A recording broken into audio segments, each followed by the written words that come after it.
Greetings and good day, and welcome to another exciting episode of One Path to Wealth. I am your host, Jeremy Dicker, the Hebrew Hammer, recording remotely with my very dear friend, Alanna Rizzo, Emmy Award winning talent, incredible human being, savior of all things animal, and just overall wonderful person. Alanna, thanks for coming on the show today.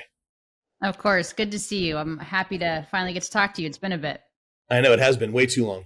So what I thought we'd start talking about, there's all this conversation today in media of who's going to do what and how. And I thought what would be a great start today is to talk a little bit about how you got your start in sports broadcasting, what your passions were, what led you to that beginning, and just overall give us some general thoughts in that regard. Yeah, it's been a long road, but it's been one that's been very fun. A lot of twists and turns. I decided back in 2001, I kind of had an epiphany between Christmas and New Year's. If I could do anything, what would it be? And I've always been a big fanatic of sports, not only as a spectator, but as a participant in my younger years. And I said, if I could do anything, if I won the lottery and money wasn't an object, what would I do? And it was always about sports. So I decided at that moment, at the end of 2001, to go back to school. I was at the time working in the hospitality industry in Denver, Colorado, where I'm from. And I was just incredibly unfulfilled. So it was at that moment I said, I'm going to go back to school and I'm going to get into sports. And I took a second mortgage out on my house to pay for school. And I went to the University of Colorado in Boulder, and I got a master's in journalism. And when I started that program, I didn't even know what a beat was. I didn't know what a crime beat was or an education beat was or anything like that. So it was a massive learning curve. But the fundamental reason for going was sports. And that's what I went into. And I got a master's in journalism. And, that kind of launched the career. And in this industry, Jeremy, you know this, you have to start at the bottom and work your way up. So once I graduated, I went to Wichita Falls, Texas, which was market 142 out of 200 TV markets, and then just started working my way up. And it's been quite the ride and quite the journey, and hopefully it continues. Yeah, that's great. And I think about my career start too. Everything's about breaks. I met my mentor when I was 12 years old in a sporting goods store where I was coaching his young son at the time, and that turned into what's now become a 30-year really wonderful career and experience.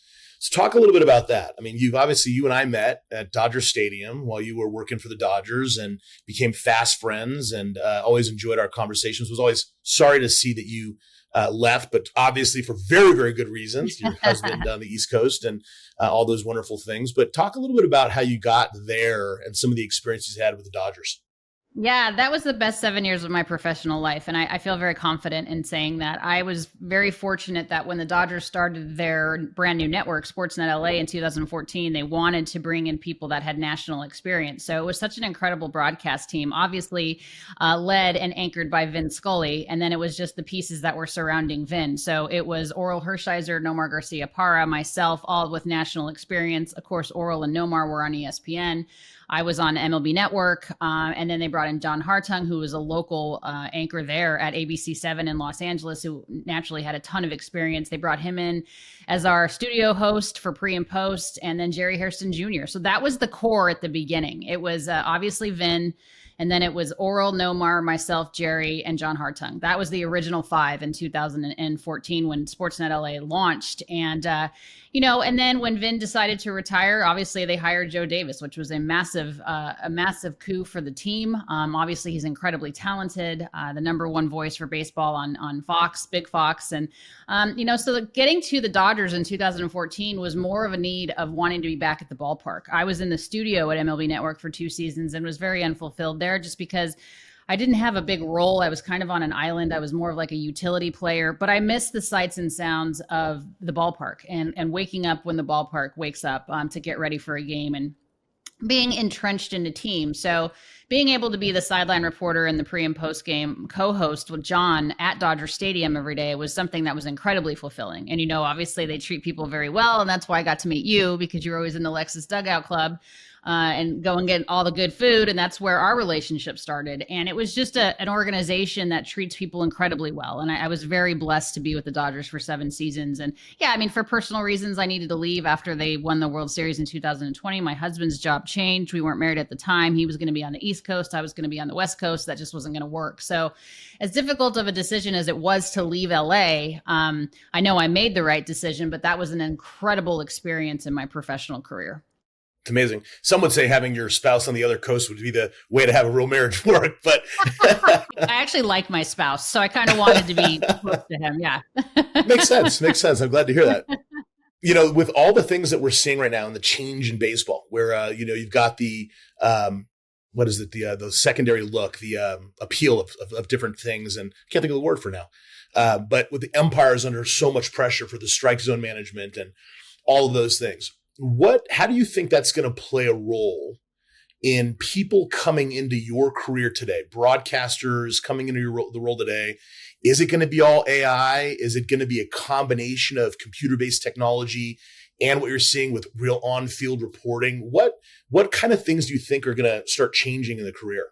I think with sideline reporting in particular, that's where the human element comes in. And I think what's important about being a sideline reporter is obviously you're not dictating the game. You're not breaking the game down like a color analyst would do. Your job, I believe, is to be the liaison between the team and the audience and to tell those human interest stories and to let them know that these guys, these professional athletes, are people before they're players. And yes, there is an element of AI that I think is taking over. I think we all use it for certain things on a daily basis, but I don't think that it should take place of human interest stories and actually getting to know these people and relationships. I think AI is a good tool, but I also think it's incredibly dangerous, just like social media is a good tool, but it's also very dangerous. And now there's so much AI out there, you don't know what's true. For example, I see stuff all the time where it's like, oh, Freddie and Chelsea Freeman adopted this baby that was left on a doorstep, and they have this like Freddie's holding a baby, and all of it is garbage. Mookie Betts and Brianna Betts did this. And even if it was a good human interest story that sheds light on positivity and good things in the world, it's inaccurate, it's false, it's not a true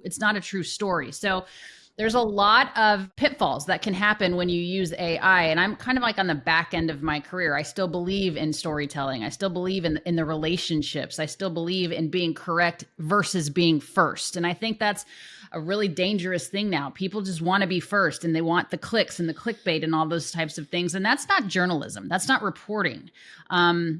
It's a very dangerous path that a lot of these folks are taking. No, I agree. And in my profession, it's the same thing. It's better to be more accurate. We speak often about what's going to happen with AI and the different kinds of things and how it's going to impact financial services and just relationship management in general. And my position's always been, relationships will always be first. Absolutely. You can utilize technology and other things to enhance those relationships, but relationships are always going to be first. There's nothing that replaces that. And human interaction and human touch is such an incredibly important thing.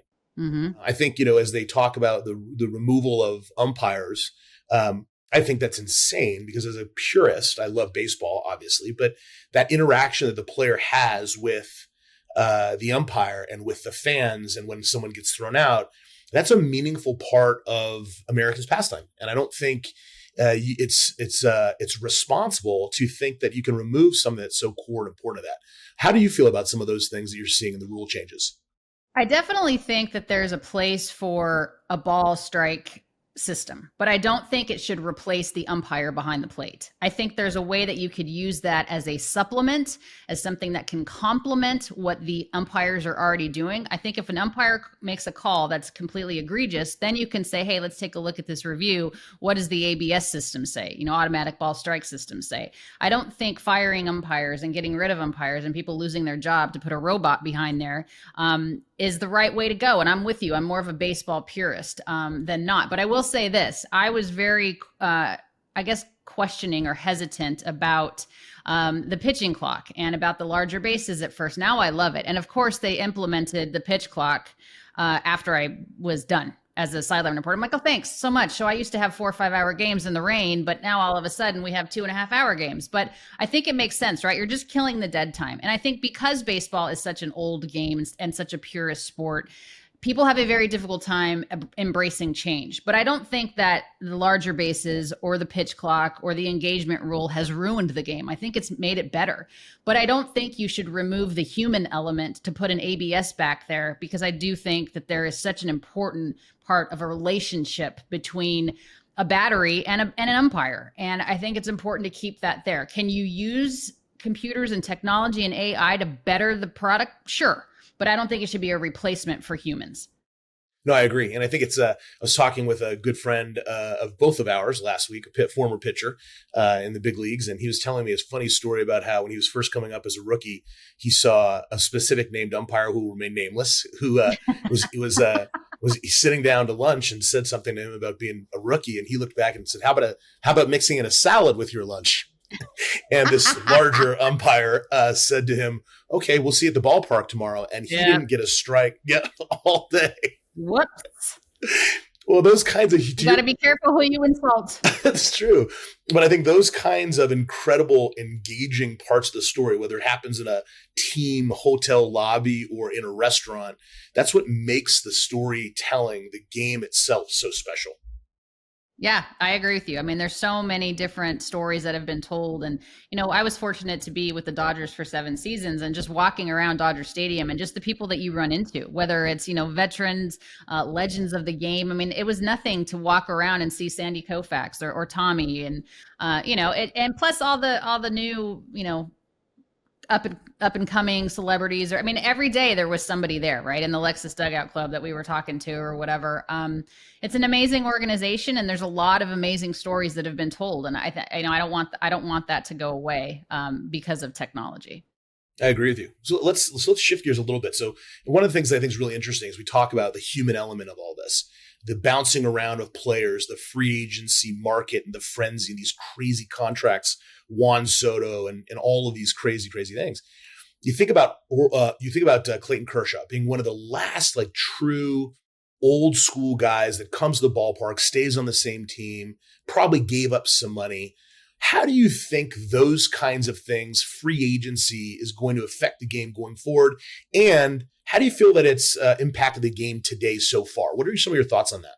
Yeah, I'm not a huge fan of free agency. I'm not a huge fan. To me, I'm kind of liking it now to the transfer portal. I just feel like the guys like the Clayton Kershaws of the world, the Todd Heltons of the world, the guys that have played like the Joe Mauers of the world, the guys that have played their entire careers with one team is so rare. Now, it has to make sense on both sides of the equation, right? Like, I know Clayton could have gone other places, obviously. Everybody thought he was going to probably finish his career with the Texas Rangers because he lives right there, blah, blah, blah. But Clayton wanted to be in LA. And Clayton's established that. And honestly, his next stop after he's done here is Cooperstown. So the resume for Clayton Kershaw speaks for itself. But the problem I find is that, there's a lot of, you can't think about baseball. It's not like the NBA, Jeremy, where you can create a super team. Like LeBron says, oh, I want this guy, this guy, this guy, this guy. I'm going to fire this coach. I'm going to get this. Like that. Baseball's not that way. So what happens in free agency, and I do believe that every player should be allowed to test free agency. That's their given right? And for everybody complaining about the contracts that Shohei Ohtani has received or Juan Soto's received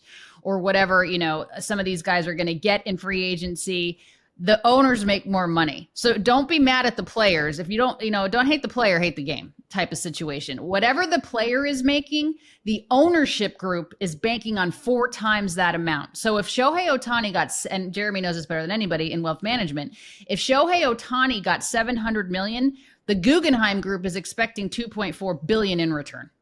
Okay. So it's an interesting situation that I think free agency is obviously good for the players. I just wish there was more loyalty on the team side to keep guys, especially homegrown guys, around, right? But again, I don't think that it's a bad thing for the player. I think it's a bad thing for the fans because you want to be able to, like, for example, Pittsburgh, right? Paul Skeens is done as soon as he's that arbitration eligible or whatever it is. He's not. We always joke on our Dodgers Territory podcast, like future Dodger Paul Skeens.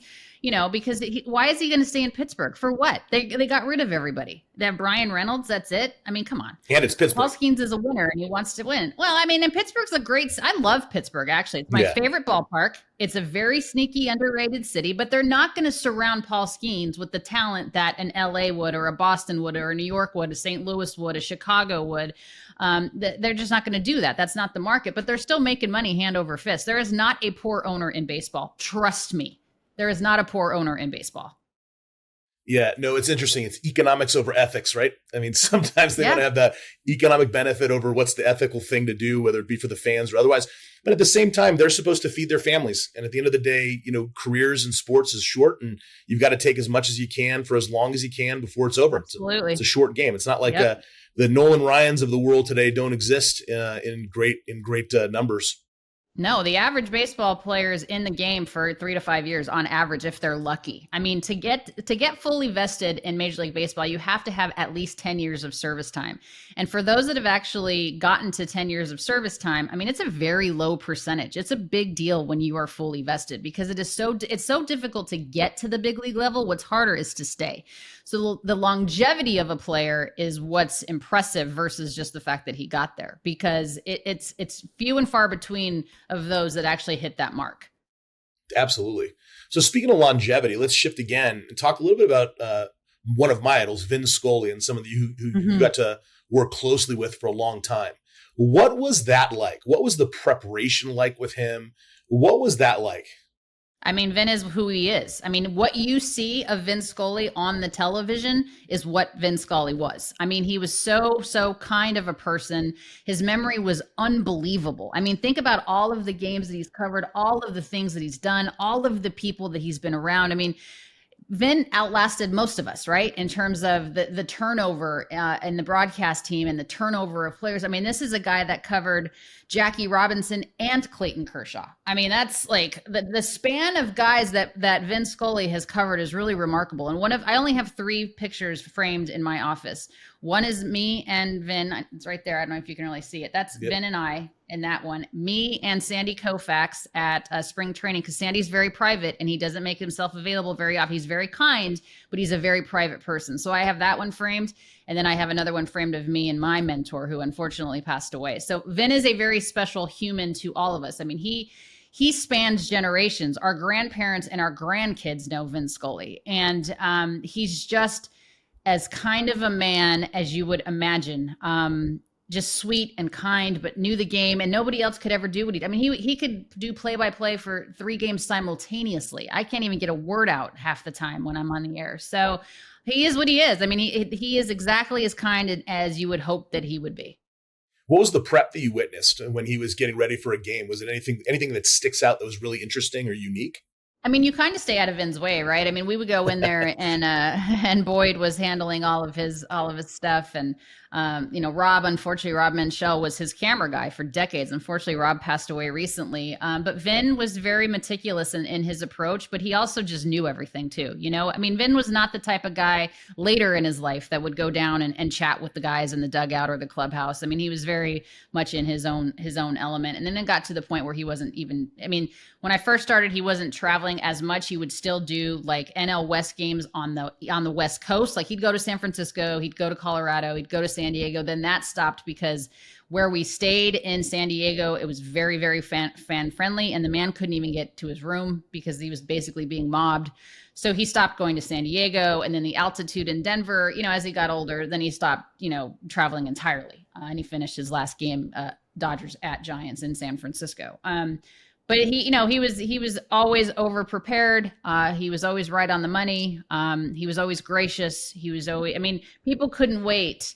Like Mr. Shepard in New York when he was announcing, number 2, Derek Jeter, number 2. That's what people could not wait for, to hear Vin Scully call their name in a major league game. I mean, that was as important to them as getting their first knock in Major League Baseball. So Vin is a legend. I mean, nobody will ever repeat what Vin Scully could do. Couldn't agree with you more. Couldn't agree with you more. So speaking of careers, what's going on with you? What's kind of next in line for you, and what are you really excited about going on, and all the good things you've got going on? Well, I was just hoping you'd just start funding me. I was hoping that maybe you could just adopt me Done. and just start giving me money. No, I'm doing a lot of different things though. I'm a freelancer for a lot of different groups. So I'm still on the Dodgers beat, Dodgers territory. is our show Mondays and Thursdays. That's on the Foul Territory Network. That's on YouTube and wherever you get your podcasts. I also do Fair Territory with Ken Rosenthal. That's on Thursdays, talking just, the overarching thing of what's going on in baseball. I live in Boston, outside of Boston. So I now work for NESN as a freelancer. I do some pre and post game stuff for the Red Sox. I do an alternative broadcast. Like when the team is on NESN, we do something on NESN Plus, and that's with Jonathan Papelbon, their former closer, and Jared Carabas, who's like a Red Sox historian, super fan. So I do that. And then I do some stuff for Blue Jays Central. So for the Toronto Blue Jays, kind of like a national perspective of how things affect Toronto. And then I still run my foundation, which honestly is the most work that I do. And it's a passion project. It's the most work, and it's the one I don't get paid for. So I'm not very good when it comes to finances, obviously. But no, I mean, I'm crazy busy. We can solve that problem for you, Alanna. It's no problem. We can solve that problem. You can fire your guy. No, I'm fine. Married, 2 stepkids, all the things. So I'm busy enough. But it's good. I miss LA, certainly. I miss that job, but I don't miss the grind. I mean, that schedule sucks. Oh yeah, I remember watching you work. It was a lot. Yeah. So you touched on kind of something I want to make sure we really talk about today, because you and I are both very passionate about animals and animal support. And I'm here in Jacksonville, Wyoming today. And ironically, I was thinking about you. One of my friends was driving down the street in Jackson Hole and sees a dog running by himself on the street. And he pulls off the side of the road, picks the dog up, took him to a shelter to get him help. And he was chipped and all that stuff. So I'm sure he'll find his owner. But it had me thinking about you and our show today. Let's talk a little bit about Guidry's Guardian, why you chose to set it up. Obviously, I know, but why don't you share a little bit about the reasons behind it? And let's see if we can get more people involved and interested. No, thank you. I appreciate that. This is a passion project of mine. Guidry's Guardian Foundation was started in 2019 when I was still in Los Angeles. It officially launched on the 4th of July of 2019. So we're about 6 years old now. And the entire goal is to get as many dogs off of the streets and out of high kill shelters as possible. It is a massive, massive nationwide crisis of animals being abandoned and surrendered to shelters that are overcrowded. And now they're just being killed simply for space. These are perfectly healthy, no behavior issues. These are dogs that would make amazing family pets and companions, and they're just being slaughtered for space and lack of good legislation. Los Angeles is horrible for abandoned and surrendered animals, but LA is not the only one. All the big cities, Boston, New York, Miami, a lot of places down south where you see dogs just being dumped just on farmland or whatever. So we are a 100% donation-based foundation. I've never taken a paycheck. I don't have a staff. It's just me. And I just do whatever we can to do the medical to get to, for example, one of our first dogs, I named him Spencer. I was driving to the stadium and I was at the stadium. And then all of a sudden, like the 4th inning, I get this frantic telephone call from our photographer that he saw what he thought was just like a plastic bag on the side of the road on the 110 by USC. And it was actually a German Shepherd that had been hit in a hit and run. And I won't get into it because it's graphic, but he was an absolute mess. So I said, I didn't even know what to do. I was very new in this whole situation. I said, just get him to an emergency vet hospital. Long story short, it was like $20,000 in vet bills, but we saved his life. And now he is a Napa Valley dog. He lives at Kiever Vineyards with his mom and his dad at Kiever. He spends the whole day at the vineyard. He's the winery dog, greeting all the guests, and then he goes home with his parents at night. So it's a huge passion project of the before and the after. It's named after my dog, Guidry, who I adopted in 2009 from the Humane Society of Boulder Valley. And that kind of just opened up my eyes of the need of adoption. I didn't grow up with dogs. I didn't realize how much of a crisis we were in. So it's wonderful. I mean, we're 6 years old. We've helped, we're small.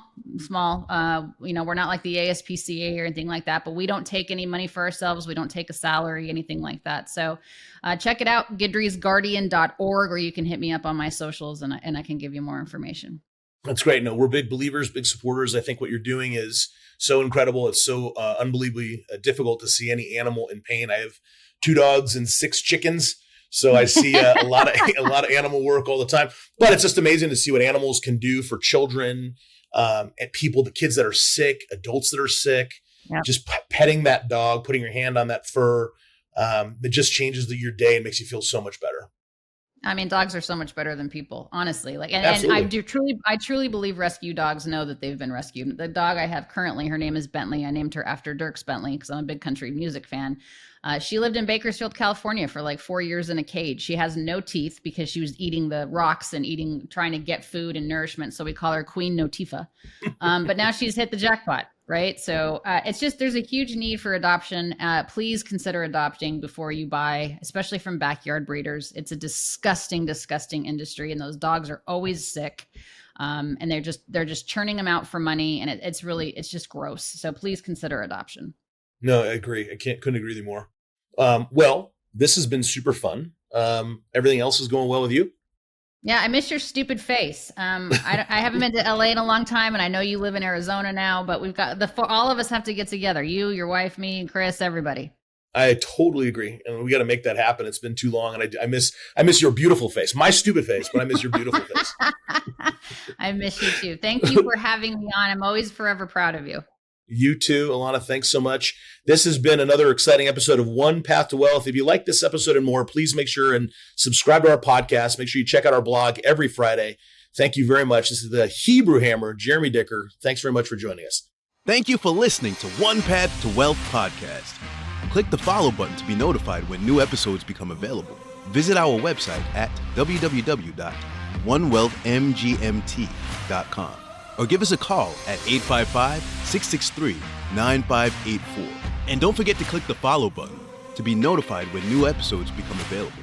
The information covered and posted represents the views and opinions of the guest and does not necessarily represent the views or opinions of One Wealth Management. The content has been made available for informational and educational purposes only.